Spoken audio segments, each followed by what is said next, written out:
Hey guys, it's Alicia Rain and welcome back to my channel, Rainy Reads. This video, I'm going to be doing my mid-year reading wrap-up. I don't usually like filming wrap-up videos, but considering I've barely uploaded anything so far this year, I figured this is a good way to get you guys up to date on what I've been reading for the whole year. This is not going to be the mid-year reading wrap-up tag. I'm simply just going to be sharing what my reading goals are, my progress in them, all the statistics I keep track of, and then I'm going to tell you my rating for every single book that I've read, which it's 17 books. I'm going to try and keep this as brief as possible while still explaining what the books are about and my thoughts. So let's just get into this video. All right, I have multiple journals here. I am in the middle of filming a vlog where I updated my reading journal, which I will show clips in that video, so stay tuned for that. So I'm going to be looking back and forth here. First, let's start off with my goal for the year. My goal for this year was to read 22 new books.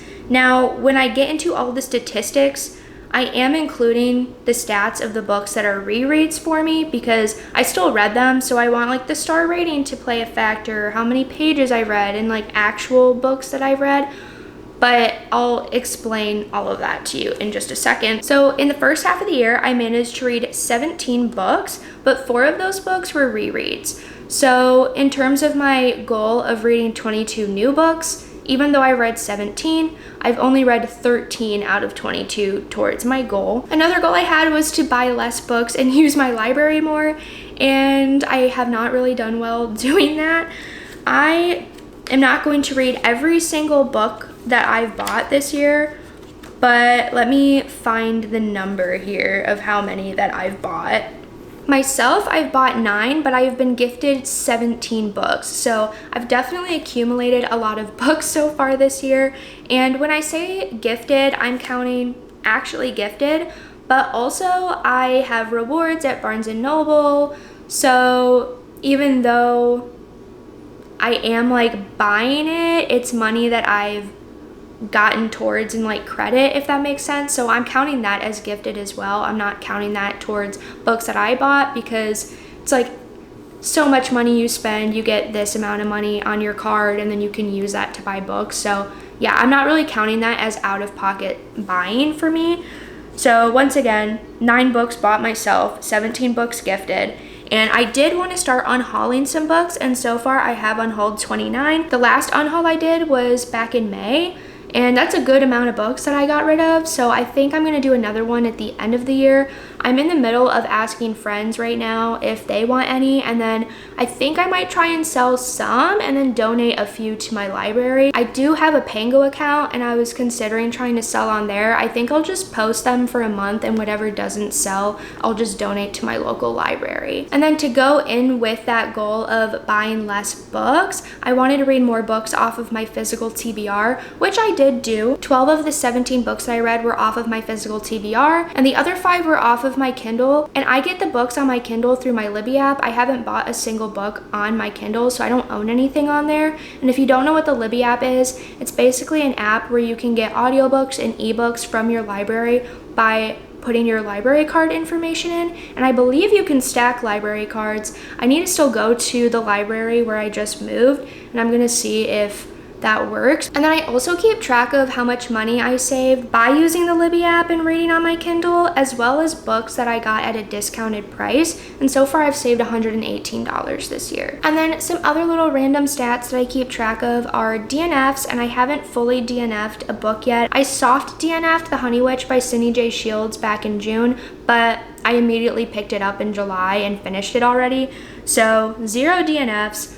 0 new 5-star books this year, which is a little rough. I've had a couple 4.5s that we'll get into in this video, but yeah, no new 5 stars. The only 5 stars I have are from some of my rereads. And then I also haven't read any ARCs. I haven't had anyone reach out to me this year, and I haven't really reached out to anyone. Last year, I think I had 2 ARCs that I read, so I would like to get at least 1 because those are really fun. I do have a NetGalley account, which I might consider looking on for that, honestly. That might be a good idea. And then I also keep track of how many days that I read this year, whether I read a chapter, 50 pages, 100 pages, or like 3 pages. As long as I read something that day, I count it.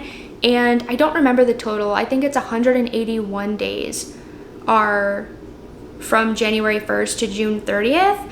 And I read 112 of those days. And then I also realized I never told you my average star rating or how many pages I read. So just one more recap: 17 books were read, 6,779 pages, and my average star rating so far is 3.76, which I don't think is that bad, honestly, because it's pretty close to a 4-star. All right, I hope that was all of the statistics. If I forgot anything, I'll put it on the screen here. If not, we're gonna just get into all of the books that I read. So I'm not really gonna do this in reading order, simply because I have a few series in here that I read and I'd rather just talk about them all together at once. And for the series, I'm not going to say any of my thoughts really on later books. I'm only going to tell you the synopsis of the first book and then what I rated all the books. Even though I said I'm not doing this in reading order, I am going to start off with the first book that I read this year, which was Misery by Stephen King. If you're new to my channel, I really like Stephen King. I've read around 20 of his books already, and it's kind of crazy that I haven't read this yet. I kept putting it off, wanting to read it during the winter time. I read this back in January. It's a horror thriller mystery book. If you don't know what this story is about, we're following Paul, who's an author, and he gets into a car accident in the wintertime, and he is saved by his #1 fan, Annie. And while this is happening and she's trying to treat him and help him get better, his final book in one of his best-selling series comes out, and she goes and buys it immediately, starts reading it. Annie is not happy with how the book ended, and what seemed like a sweet woman turns completely different. Crazy things start happening, and she is making Paul rewrite the story to an ending that she thinks would be better and that she wants. And that's all I'm really going to say about this. There's a lot of suspense in here, I will say that, but considering we are in one spot for basically this whole book, I think it just kind of dragged on. And because I did know the ending just didn't hit how it would have, I think, if you went into this blind and hadn't seen the movie. That being said, the ending was still written really well. I think it is different than the movie, at least from what I'm remembering. I feel like it's different. And even though I gave this a 3-star rating, there were some parts in here I felt like it could have been closer to a 4-star, but just because of how I felt for most of this book, I settled on a 3-star rating. I would still definitely recommend picking this up. And I'm going to say this now before I forget: for any book that's brought up in this video, always check trigger warnings before going into it. If there's any subjects that could be triggering for you and you think a book might fit into that criteria, always look into that before going into it. I am always worried about doing trigger warnings because sometimes I feel like, depending on what the trigger is, it could spoil plots of the book and twists, but also there's some triggers that I might completely forget about, and then someone could be annoyed that I didn't include it in a list. So I'm just gonna say, always check trigger warnings on your own. Let's continue on. Next is Delilah Green Doesn't Care by Ashley Herring Blake. This is a contemporary LGBTQIA+ romance. I also believe this is the first in a series that you don't have to read in order. I can't think of the right term for that right now, but I really enjoyed this one. We are following Delilah, who's a photographer. She's trying to jumpstart her career, and she gets invited to her sister's wedding, and it's full of very interesting people. The family dynamic is not the best, and we do get background in why Delilah is apprehensive to be around her family. So Delilah's not very excited to do this, but she needs money, and her mother is paying her a good amount to be the photographer at her sister's wedding. So she decides to go, and she runs into some of her sister's friends that are the bridesmaids that used to make fun of her when she was younger, and she starts flirting with this girl at the bar who does not recognize her at all, and it ends up being one of her sister's friends, and she's just kind of caught off guard, like, oh my gosh. And yeah, that's the little romance in here. That's not a spoiler, it's on the back of the book. I found this book very interesting. I really liked it. I did go back and forth between the audiobook and the physical book, and I would recommend either. I ended up giving this a 4-star rating. I really liked it. The love interest in here also has a daughter, and I'm usually not a fan of children in books, but I feel like that helped really add a layer to the story, actually, because you get to see Delilah bond with her, and the dynamic is a little iffy between the love interest and the father of her child. So yeah, there's just a lot of different layers in here. I don't think I'm really doing this book justice, but I would definitely check it out. I do have the other 2 books on my physical TBR, so I would like to get to it soon.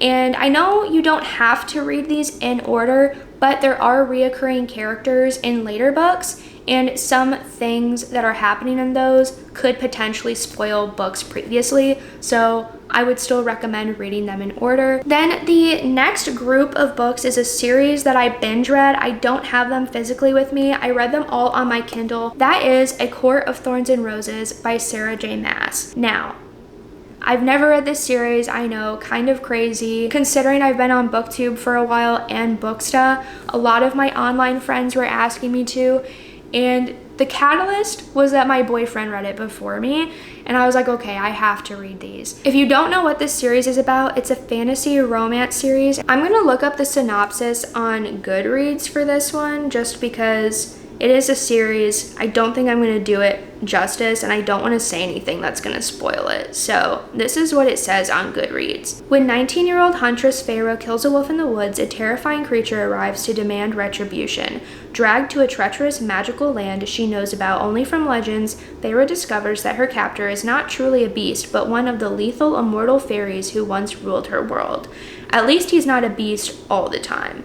As she adapts to her new home, her feelings for the fairy, Tamlin, transforms from icy hostility into a fiery passion that burns through every lie she's been told about the beautiful, dangerous world of the Fae. But something is not right in the fairylands. An ancient, wicked shadow is growing, and Pharaoh must find a way to stop it or doom Tamlin and his world forever. As the series progresses, it only gets better. I will say the first book I only rated 3 stars. I did enjoy it, but because we got introduced to a character that I'm sure a lot of you know about or have heard if you haven't read the book, Rhysand or Rhysand, I don't know how to say his name the proper way. I'm gonna say Rhysand.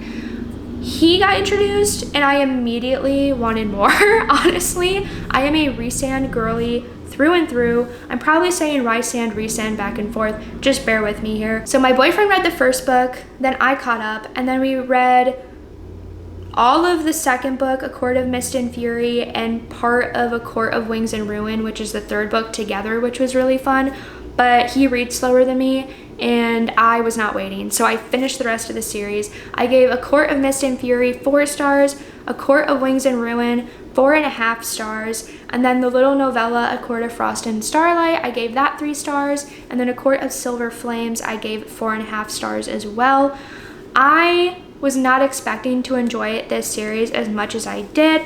I don't want to talk about it too much. There were a lot of twists that I didn't see coming. Some I did see, but usually I didn't see them coming. I went into this pretty blind. I didn't know a whole lot before going into this series, which I would definitely recommend going in blind if you can, just so you're fully surprised at every turn. And if I had to pick a favorite out of this series, it would definitely be A Court of Wings and Ruin. That book was so good. I almost gave it 5 stars. It was so close to being a 5-star read for me, but there were just a few things that I couldn't get past. And I'm a pretty harsh rater. It's really hard for me to fully give a book 5 stars, but this one was really, really close. If I did 0.25 and 0.75 ratings, it would have been a 4.75. That's how close it was. Next is Dating and Dragons by Christy Boyce. This is the second book that I've read by this author, and I absolutely loved it. This is a YA contemporary romance. Honestly, I think moving forward, I'm just gonna read the back of the book to you guys.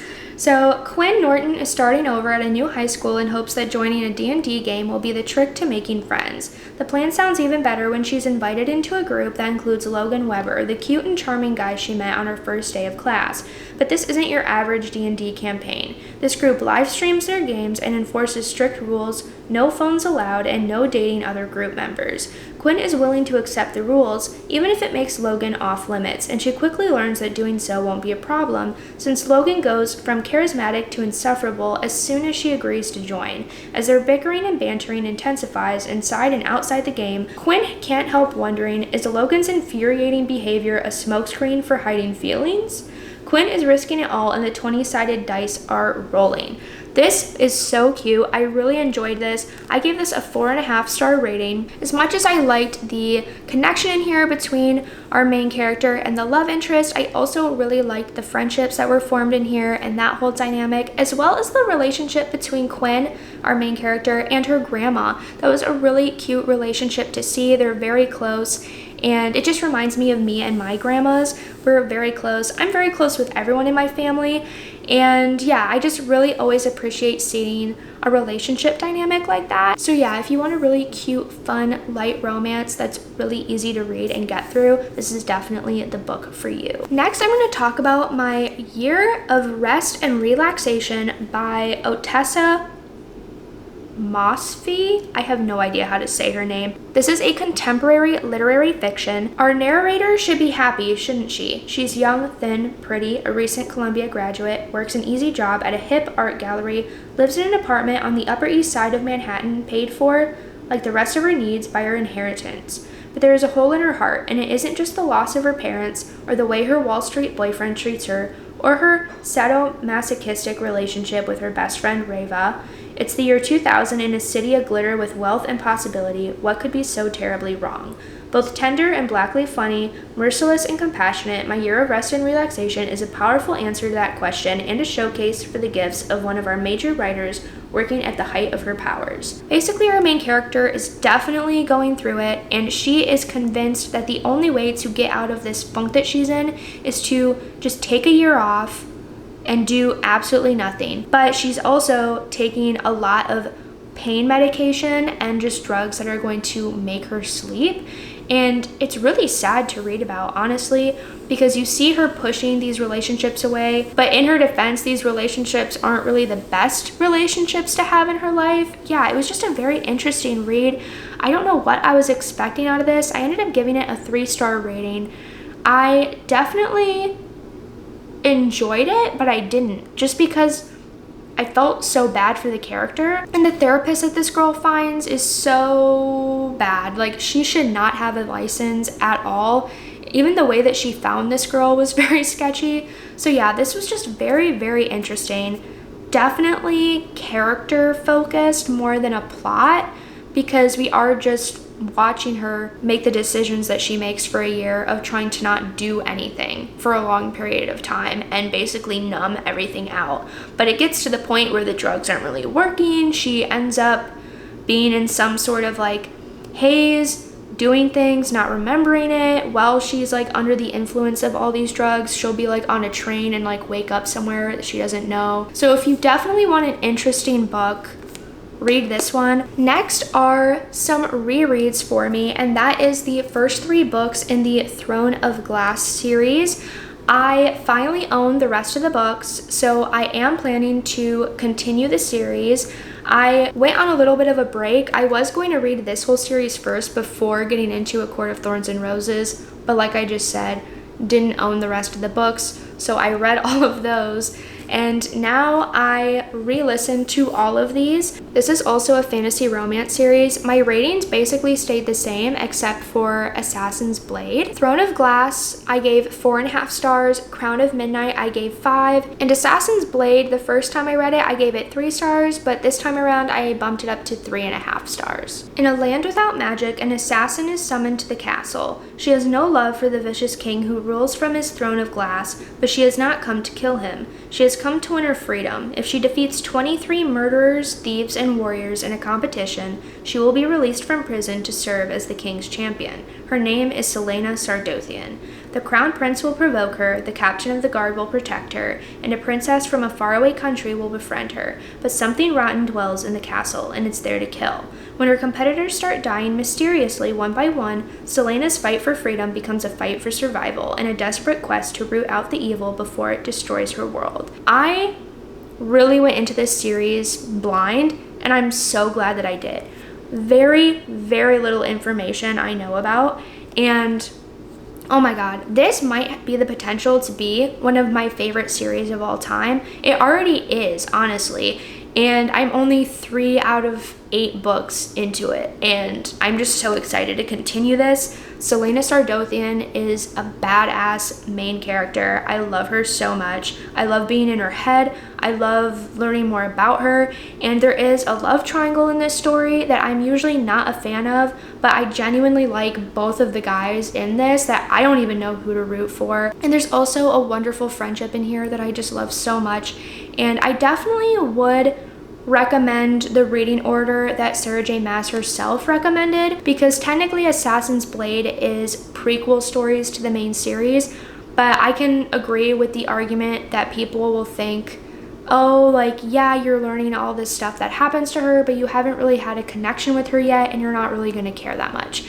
I think you could still care because she definitely went through some stuff, but I definitely think it adds another layer to the story if you read Throne of Glass, then Crown of Midnight first, and then you read Assassin's Blade. I haven't started the next book, which is Heir of Fire, yet, but I am so excited to. Honestly, can't recommend that series enough. I know I haven't finished it yet, so that might be a bold statement, but I have no reason to think that this is gonna go downhill, especially because it's so well loved. And I will be doing spoiler reading vlogs for the rest of the books in the series. It's either gonna be split into 2 or 3 parts, I'm not sure yet. I'm hoping to get the first video, which will be covering books 4 and 5, out by the end of August and beginning of September. So hopefully that happens. Haven't started reading those yet, but that is the goal. Next is Solitaire by Alice Oseman. This is a LGBTQIA+ YA contemporary book, and if you haven't read the Heartstopper series by this author, which I would definitely recommend, it's one of my favorites. In that series, we're following Charlie, and he has a sister named Tori, and Tori is our main character in Solitaire. Tori Spring is tired of everything. She used to be able to deal with people mostly because she had to. Now she can barely function in the ridiculousness of a school environment. She's bored, frustrated, and worried about her brother Charlie, and she's not sure what she should do about anything. She wants the world to leave her alone, but the world has other ideas. A random post-it leads Tori on a trail left by someone going by the name Solitaire. The person behind it wants to disrupt the school, even if it means disrupting Tori's life in the process, which she doesn't find cool at all. Plus, Solitaire draws a boy named Michael Holden into Tori's path, and once he's there, he doesn't want to leave, which is annoying, deeply annoying. Tori doesn't care about Michael Holden at all, really. Heralded as the catcher in the rye for the digital age by the Times, Alice Oseman's Solitaire is a painfully honest, deeply observant look at a girl who is lost in her own life and must find a way forward nonetheless. I read this in a reading vlog that's up on my channel. I have so many mixed feelings about this book. I ended up giving it a 3-star rating, but I did really enjoy it. It just lacked some things for me. I did like this sort of mystery element that was thrown in here with trying to figure out who Solitaire is. And I also just really like Tori as her main character. She's very in her head a lot, always thinking the worst of herself, always expecting people to assume the worst about her. And just seeing her relationship with Michael was very nice because he really helped with her self-worth, I almost want to say. And that's all I really want to say about that. Just their relationship and dynamic I really liked.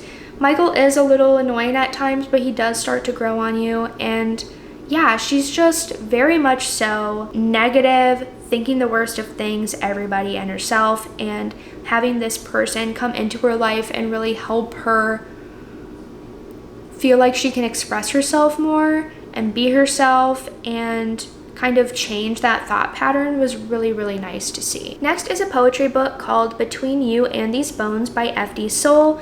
This book I didn't really like. I really don't have much to say about it. I would still recommend it because I think poetry is just one of those hit or misses. Even if you're a fan of poetry like me, it's very specific writing that speaks to me, I feel like. I ended up giving it a 2.5-star rating, which I honestly debating if I even should rate poetry. I don't know. Still look into it if you want. This, I don't even honestly remember the main topics of what the poetry is about in here. But yeah, that's all I'm gonna say about this for that one. Sorry, but that's just how it is. Next, I read The Bell Jar by Sylvia Plath. This is a literary classic. I gave it 4 stars. I honestly really enjoyed this. I mostly listened to it on YouTube as an audiobook while I was working, and then I would come home and read a little bit too, or read along as I'm listening. and this one was just very, very interesting to me. The Bell Jar chronicles the crack up of Esther Greenwood. Brilliant, beautiful, enormously talented, and successful, but slowly going under, maybe for the last time. Sylvia Plath masterfully draws the reader into Esther's breakdown with such intensity that Esther's insanity becomes completely real and even rational. As probable and accessible an experience as going to the movies, such deep penetration into the dark and harrowing corners of the psyche is an extraordinary accomplishment and has made The Bell Jar a haunting American classic. The main reason why I read this is because I own the unabridged journals of Sylvia Plath, and I felt weird going into that reading literally the journals that she kept without reading something that she's written before. And I'm so glad that I picked this up because I feel like I've heard at least that a lot of her is reflected in the character in this story. And if you don't know how the author passed away, that makes it even more sad, honestly. Again, check trigger warnings before going into this book. But it was so interesting seeing where she's at and where she ended up and how she got there, because just like the synopsis says, it does seem almost rational as to why she would react that way with how she's telling her story. And I'm saying her as in the main character, not like the author or anything. But again, maybe there are some parallels there. You see her as this it girl almost, going to this really well-known school and these friends and going out to parties and doing things and having a social life. And then you just see her slowly like close in on herself and push these people away and all these things and just wanting to be done with life and everything. And it is sad, but it is written so well. And I honestly really liked her as a main character just because of how she was written, if that makes sense. So again, check trigger warnings, but I would definitely recommend reading this. To me, it's obvious why this is considered a classic. Next is The Song of Achilles by Madeline Miller. This is a historical literary fantasy LGBTQIA+ romance. Achilles, the best of all the Greeks, son of the cruel sea goddess Thetis and the legendary king Peleus, is strong, swift, and beautiful, irresistible to all who meet him. Patroclus is an awkward young prince exiled from his homeland after an act of shocking violence brought together by chance. They forge an inseparable bond despite risking the god's wrath. They are trained by the centaur Chiron in the arts of war and medicine, but when word comes that Helen of Sparta has been kidnapped, all the heroes of Greece are called upon to lay siege to Troy in her name. Seduced by the promise of a glorious destiny, Achilles joins their cause, and torn between love and fear for his friend, Patroclus follows. Little do they know that the cruel fates will test them both as never before and demand a terrible sacrifice. I have things to say about this book. I hate that I was so conflicted with what I was going to rate this because I really wanted to love this book. I settled on a 3-star, and I'm so not happy about that because I read Circe by Madeline Miller, the same author, and that's one of my favorite books of all time. 5 stars, okay? And everyone's talking about this book more, so I had really high expectations going into this, and this did not reach those expectations for me. Was it a good book? Yes. Was it really hard to get through for most of it? Yes. I also think how I read this played a factor into my rating. In the vlog that will go up after this video, I was recovering from getting my tonsils taken out. The medicine really kicked my butt, and I barely read until the last week of the month, and this was my book club's book pick. So even though I wasn't really feeling it in some parts, instead of setting it down and coming back to it like I normally would, I feel like I had to finish it because it was my book club's book pick. So I think that soured the reading experience a little bit because I just don't think it was the right book for me to read then. And it's not even like my mental space for this book. It was just not the book that I would have been wanting to read at the time. But again, I felt like I needed to finish it, so I kind of like forced myself to finish it. The beginning and the end of this book were really good. The beginning had me wrapped in, I was super invested, and then like big chunk of the book I just was not as invested in. Like I want to say this much of it, it was hard to get through. It was very hard to get through.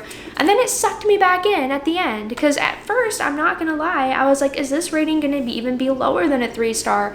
And then the ending was written so wonderfully, and like I kind of did, and I didn't know what was gonna happen. I'm not even gonna say anything like alluding to what it was. Just the way that it was written was done so well. I wasn't expecting it, and yeah, I'm so conflicted because, as you can tell, like I really liked the ending and the beginning of this book, but the middle was just so hard to get through. So I'm gonna settle on a 3-star. I honestly don't know if I'll ever pick this up again, but I can understand why people love it so much. I think it's because I had to read it so quickly and with like no breaks really to pace myself is what tainted the rating for me. And then the last book I'm going to talk about is a reread, and that is Funny Story by Emily Henry.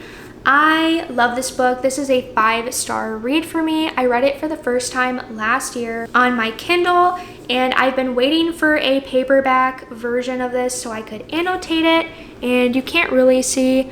I honestly have to go back in and put in more tabs. I have things like highlighted and stuff, but this is the tabs that I have so far. I kind of just abandoned the tabbing at some point, even though I was highlighting, but I'm gonna read the back of this book real quick and then I'm gonna keep talking. Daphne always loved the way her fiance Peter told their story, how they met on a blustery day, fell in love over an errant hat, and moved back to his lakeside hometown to begin their life together. He really was good at telling it, right up until the moment he realized he was actually in love with his childhood best friend Petra, which is how Daphne begins her new story. Stranded in beautiful Waning Bay, Michigan, without friends or family, but with a dream job as a children's librarian that barely pays the bills, and proposing to be roommates with the only person who could possibly understand her predicament, Petra's ex, Miles Nowak. Scruffy and chaotic, with a penchant for taking solace in the sounds of heartbreak love ballads, Miles is exactly the opposite of practical, buttoned-up Daphne, whose coworkers know so little about her. They have a running bet that she's either FBI or in the witness protection. The roommates mainly avoid one another until one day, while drowning their sorrows, they form a tenuous friendship and a plan. If said plan also involves posting deliberately misleading photos of their summer adventures together, well, who could blame them?